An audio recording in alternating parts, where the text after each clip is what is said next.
Hello, this is Emma for Instant Counselling.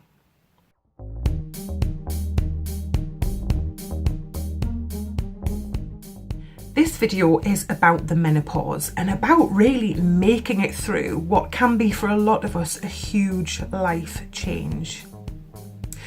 So, a couple of little bits of information about the menopause.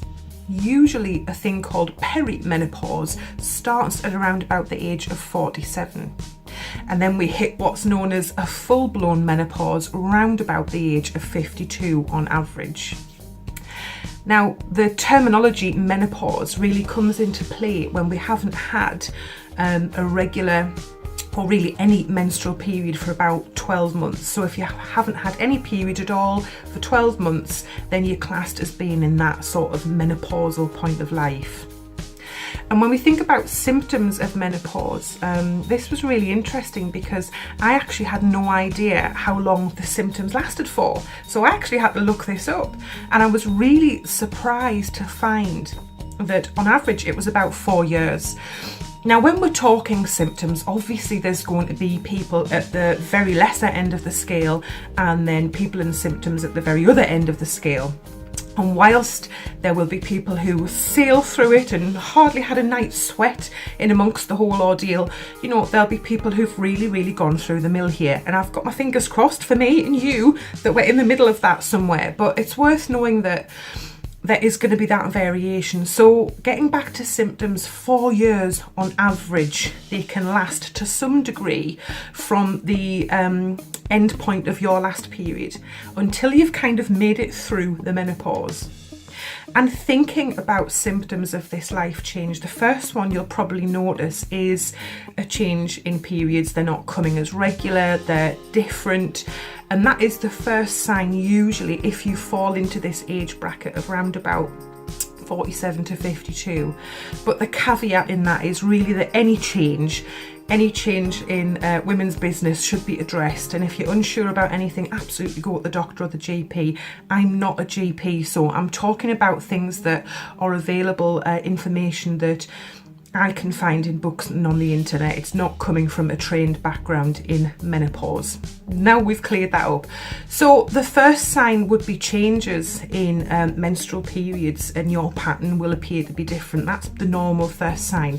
Then we've got the things like perhaps some difficulty sleeping, which can lead to being tired, exhausted, irritable, things like night sweats, day sweats, also known as a hot flash or a hot flush, mood swings, because bearing in mind that menopause and perimenopause is all about those hormones beginning to reduce, and we can really feel the effects of that in a lot of different ways, one of which can be in our mood. Reduced sex drive. It's starting to sound like a feast of a picnic, this menopause, isn't it? We've got a lot to look forward to, ladies. But these are some of the things that we can begin to become aware of that are letting us know that perimenopause or menopause is here for us. So thinking about things like mood swings, it's the hormones shifting, and also the uncertainty of what is going on.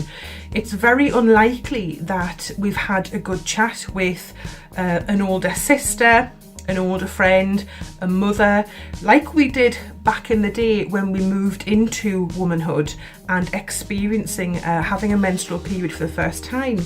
We probably had a bit of cocooning from maybe school lessons or teachers or friends, older siblings at the time, but this is a bit of a taboo still, isn't it?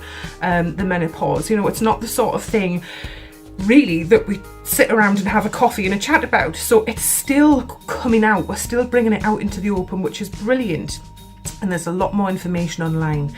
So something around those mood swings though, there's still that uncertainty, there's still that little tinge of it being taboo, and I don't think that helps the mood swings and the uncertainty. So we've got possibly some anxiety and stress around just the fact that things are changing and actually what the heck is going on.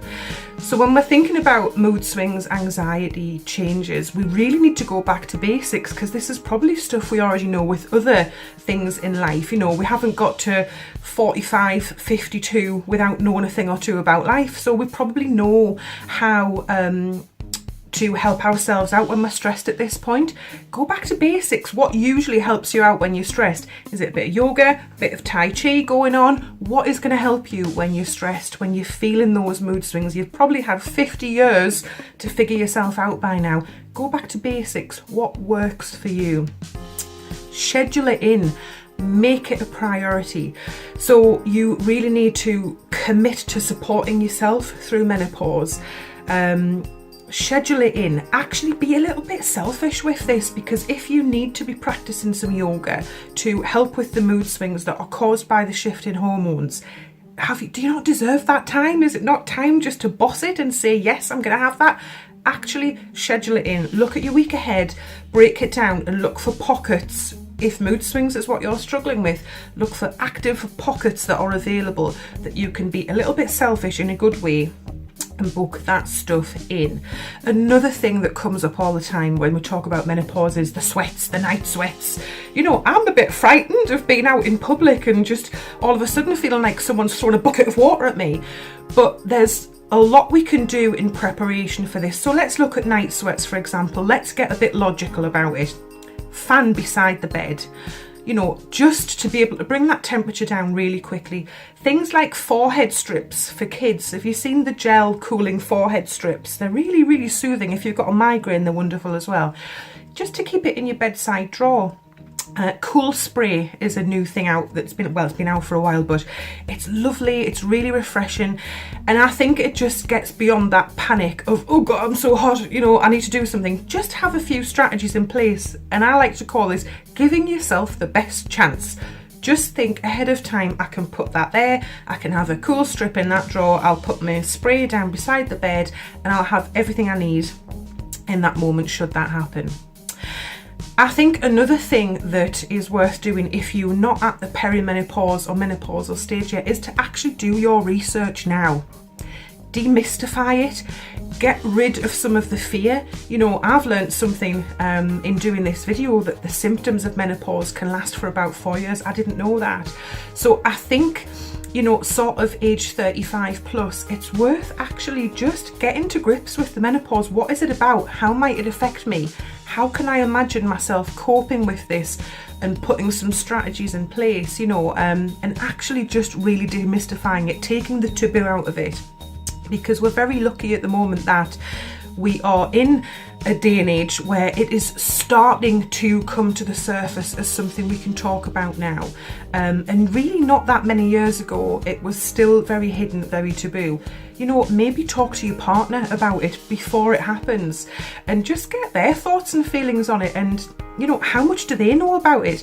I think it's got that stigma of being, oh, the menopause, a really scary thing. We don't talk about it. Nobody really knows what it means, what it's going to be like. But, ooh, you know, this kind of vibe about it. But once you sit down and have a look at it and read through some things that people can share experiences who've been through it, it's actually really, really valuable to do that little bit of research and kind of homework beforehand. Another point as well is if you are going through the menopause at the moment and maybe you feel like you're really struggling, speak to somebody about it. It's that thing where you really, really don't need to suffer in silence. From what I've seen online, there's a lot of advice to go to your GP for help with symptoms. A lot of advice as well about letting people know what's going on for you. Maybe an employer, maybe a colleague, maybe your partner, because I think we're still in the grip slightly of wanting to keep it very private. And of course it is a personal thing, and it's entirely your experience, and you must process that and hold it in any way that feels right for you. But I think we can miss some support if we don't allow ourselves to share a little bit of our experience. We kind of miss that opportunity to have a little bit of support and help. So I hope you've taken something from this video. It was a bit of a whistle-stop tour of the menopause and what we might be able to expect. But for me, I've got to be honest, the take-home message for me in this was to do some research And if you're feeling nervous and frightened and a bit unsure ahead of menopause, get out there, have a look online, talk to your older friends, broach the subject, see who you've got available to you in terms of resources, and do your own homework now before you get to that point.